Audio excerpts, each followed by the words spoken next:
Chess விளையாடுவது எப்படி என்பது பற்றி எனது யூடியூப் சேனல் வழியாக உங்களுக்கு பாடங்களை நான் வெளியீடு செய்து வருகிறேன்.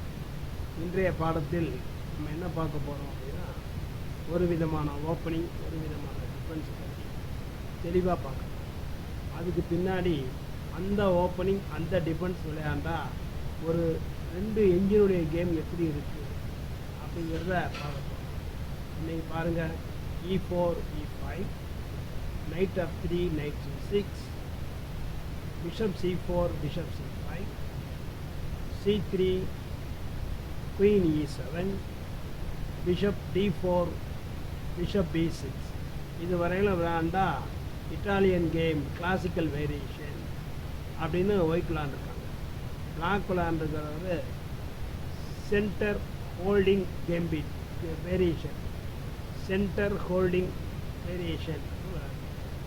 இதுக்கப்புறம் என்ஜின் 2 விளையாண்டா எப்படி விளையாடுது அப்படின்னு சொல்லி கொஞ்சம் பாருங்க. இதுக்கப்புறம் என்ஜின் 2ஐயும் விளையாட விட்டுறேன், அவுடின் என்ஜினும் விளையாட விட்டுறேன்.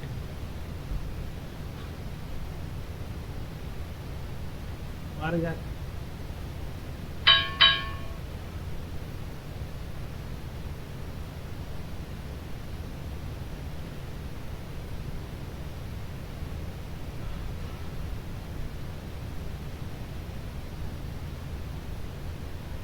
அனலைஸ் பண்ணுது. இதுவரையிலும் என்ஜின் அனலைஸ் பண்ணுது. நீங்கள் தெரிஞ்சுக்கோங்க, எல்லா இடங்களையும் ஒரே ஒரு மூவ் தான், ஆர்டர் தான் இருக்குமா சார் அப்படின்னா அப்படி இல்லை. நிறைய மூவ் இருக்கும். அந்த நிறைய மூவ்களில் எந்த மூவ் பெஸ்ட்டு மூவ்னு யோசிச்சு பார்த்தா நீங்கள் பண்ணணும்.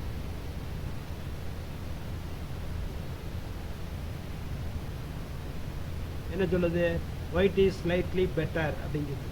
இது வரையிலும் ஒயிட் இஸ் ஸ்லைட்லி பெட்டர்னு தான் சொல்லுது. கிளியர் பெட்டர்னு சொல்லணும்.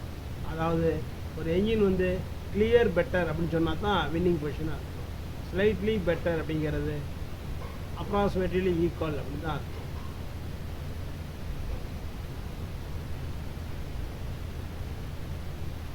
யோசிக்குது, இது வரையிலும் யோசிக்குது. White is slightly better.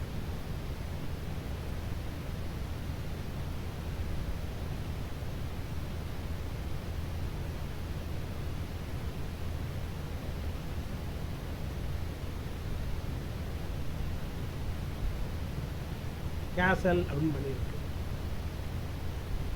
Night of 6,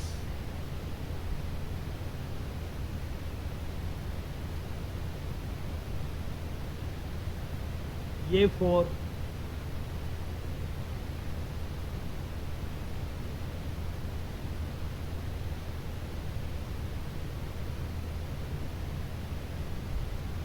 A5, D5, knight attack, knight B8,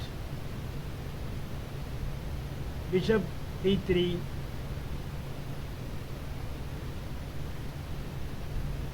D6. 40 move வரையிலும் உங்களுக்கு விளையாட சொல்லி காட்டுறேன், கவனிச்சுக்கோங்க. Night B D2, bishop G4, H3, bishop H5, queen C2, castle on king side,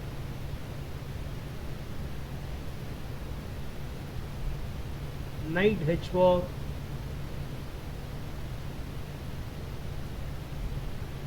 queen D8,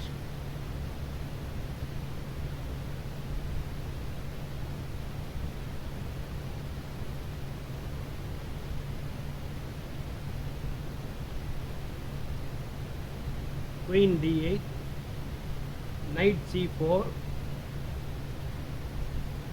knight D7,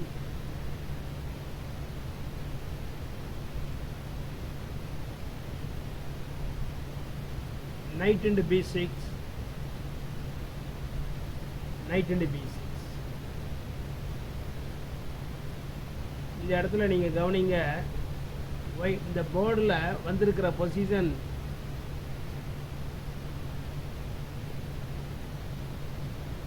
fluid சென்டர்னு பேர். Fluid centre இந்த chess போர்டில் அமைஞ்சிருக்கிற சென்டரோட பேர் ஃப்ளூயிட் சென்டர் அப்படின்னு. இந்த ஃப்ளூயிட் சென்டர் அப்படின்னா இந்த சென்டரில் இருக்கிற பான் ஸ்ட்ரக்சர் மாற்றத்துக்கு உட்பட்டது, அதுக்கு தான் ஃப்ளூயிட் சென்டர் அப்படின்னு சொல்லுவாங்க. அப்படி ஃப்ளூயிட் சென்டராக இருக்கிறப்ப மேபி இந்த பான் சென்டர் ஓப்பன் சென்டராக இருக்க வாய்ப்பு இருக்குது. ஓப்பன் சென்டராக இருக்க வாய்ப்பு இருக்குது அப்படிங்கிற பட்சத்தில் டபுள் பி அப்படிங்கிறது அட்வான்டேஜ். அதனால் என்ன சொல்லுது அப்படின்னா ஒயிட் இஸ் ஸ்லைட்லி பெட்டர் அப்படின்னு சொல்லுது. ஒயிட் இஸ் ஸ்லைட்லி பெட்டர் அப்படின்னு சொல்லுது.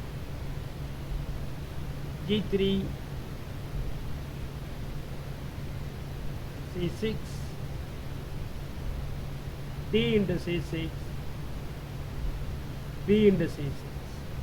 பாருங்க, இன்ஜின் விளையாண்டா கூட எந்த பானையும் பாருங்க ஐசோலேட் பான் ஆகாம செயின் பான் ஸ்ட்ரக்சராகவே வச்சுக்கிது பாருங்க. Bishop E3 queen C7.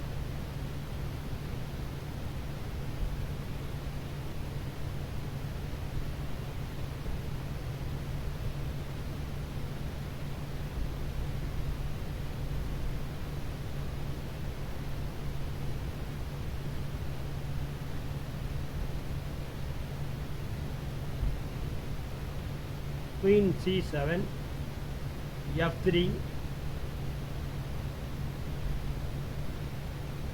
E4, sorry, D5, B4, Knight D7,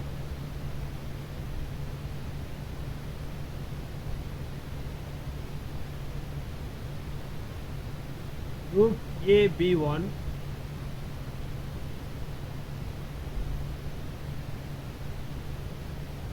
Bishop G6, Rook F D1,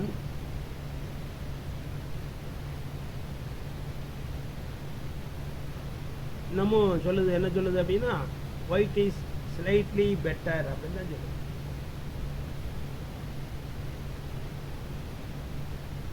Rook F G8, Bishop F2, Queen D8, Knight G6, Knight into G6, H into G6. நீங்கள் ஒரு விஷயம் தெரிஞ்சுக்கோங்க, இந்த Knight into B6 அடிக்கிறது, Knight into G6 அடிக்கிறது, Bishop into G3 அடிக்கிறது, Bishop into B3 அடிக்கிறது, எல்லா சமயங்களையும் ஓரத்தில் இருக்கிற பானை சென்டருக்கு கொண்டு வர பார்க்கணும். அதான் correct. B5, C into B5, Bishop into B5, D4, Bishop E1,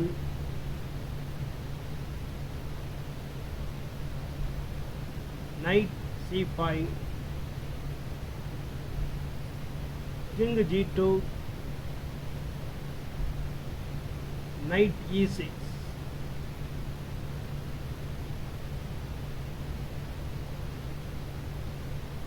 இப்போ என்ன சொல்லுது அப்படின்னா என்ஜின் வந்து பார்த்தீங்கன்னா ஒயிட் இஸ் பெட்டர் அப்படின்னு சொல்லுது. White is better. இவ்வளோ நேரம் ஸ்லைட்லி பெட்டர் அப்படின்னு சொன்னது ஒயிட் இஸ் பெட்டர் அப்படின்னு சொல்லுது. என்ன காரணம்? ஒயிட்டுக்கிட்ட டபுள் பி இருக்குது, பிளாக்குக்கிட்ட டபுள் நைட் இருக்குது. தெரிஞ்சுக்குங்க, ஓப்பன் ஸ்பான் சென்டராக இருந்ததுன்னா டபுள் பி அப்படிங்கிறது டபுள் நைட்டை விட better. Rook A B8, Bishop C4. இது வரையில் 30 மூவ் ஆயிருக்கு. Rook into B1, Rook into B1, King H7,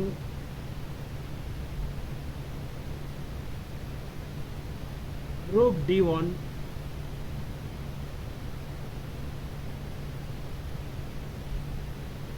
knight g5,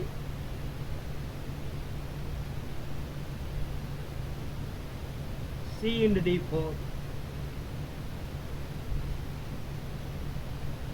queen d7. பாருங்க, பிளாக் விளையாடுற என்ஜின் என்ன பண்ணுது, h3ல த்ரெட் பண்ணுது, h3ல த்ரெட் பண்ணுது. என்ன காரணம், நைட் g5ல இருக்கு, குயின் d7ல இருக்கு.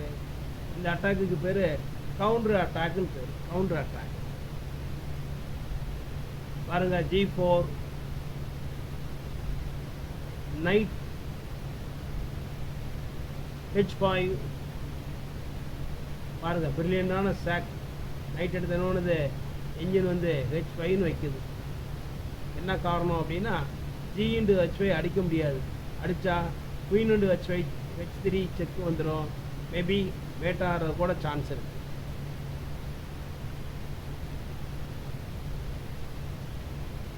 Bishop d2,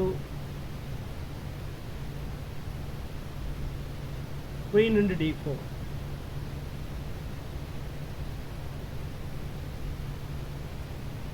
h into g into h5,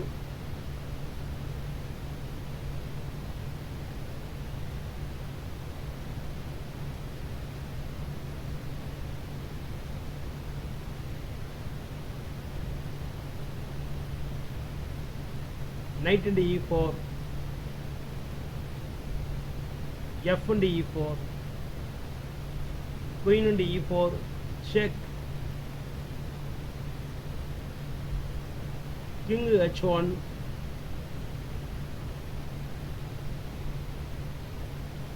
rook into c4. இந்த காம்பினேஷன்லாம் நீங்கள் விளையாண்டு பார்த்து தான் தெரிஞ்சுக்கணும். விளையாடுறப்ப தப்பில்லாமல் விளையாடணும்.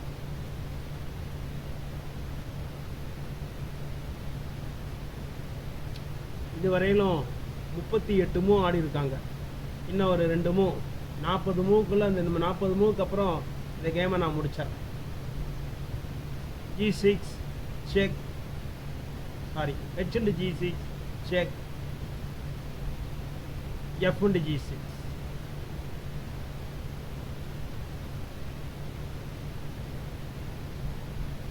rook e1, idea queen attack. அவ்வளோதான். இது வரையிலும் 40 மூவ். இது இப்போ என்ன சொல்லுது அப்படின்னா, ஒயிட் ஹேஸ் அண்ட் எட்ஜ் அப்படிங்குது. எட்ஜ்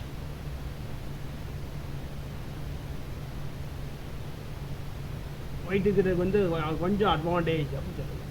என்ன காரணம் அப்படின்னா, ஒயிட்டுக்கிட்ட ஒரு பிஷப் வந்து எக்ஸ்ட்ராவாக இருக்குது. அதனால் ஒயிட் வந்து வின் பண்ணிடுவாங்க அப்படின்னு சொல்லுது. இன்னும் கூட பார்த்தீங்கன்னா, பொசிஷன் இஸ் ஈக்குவல்னு தான் சொல்லுது. என்ன காரணம், அந்த அளவுக்கு பான் ஸ்ட்ரக்சர்லாம் ஒயிட்டுக்கிட்ட எத்தனை பான் இருக்குது, 2 பான். பிளாக்குக்கிட்ட எத்தனை பான் இருக்குது, 4 பான் இருக்குது. அதனால் ஆடிடுவாங்க அப்படின்னு சொல்லுது. இருந்தாலும் ஒயிட்டுக்கு கொஞ்சம் அட்வான்டேஜ் அப்படின்னு சொல்லுது. சரி, நம்ம அடுத்த பாடத்தில் அடுத்த ஒரு ஓப்பனிங், ஒரு என்ஜின் ரெண்டையும் விளையாட விட்டு அடுத்த கேமை பார்ப்போம். இன்னமும் என்னுடைய சேனலை சப்ஸ்கிரைப் பண்ணாமல் பார்த்துட்டு இருந்தீங்க அப்படின்னா, நான் உங்களுக்கு சொல்கிறேன், கொஞ்சம் சப்ஸ்கிரைப் பண்ணிடுங்க. உங்களுடைய ஃப்ரெண்ட் சர்க்கிளில் இதை ஃபார்வேர்ட் பண்ணுங்கள். என்னுடைய யூடியூப் சேனலில் ஃபார்வேர்ட் பண்ணுங்கள். நீங்கள் ரேட்டிங் டவுன்லாம் போய் விளாண்டு ரேட்டிங் வாங்குறதுக்கு எப்படின்னு நான் அடுத்தடுத்து சொல்லித்தர பாடங்களை கவனிச்சுட்டு வந்தீங்கனாலே நீங்கள் ரேட்டிங் வாங்கிடலாம். நீங்கள் செஸ் விளையாடுறதுனால நிறைய உங்களுக்கு பயன் இருக்குது. அதனால் அதை நல்லா உபயோகப்படுத்திக்கங்க. சரி, நம்ம அடுத்த கிளாஸில் பார்க்கலாம். நன்றி, வணக்கம்.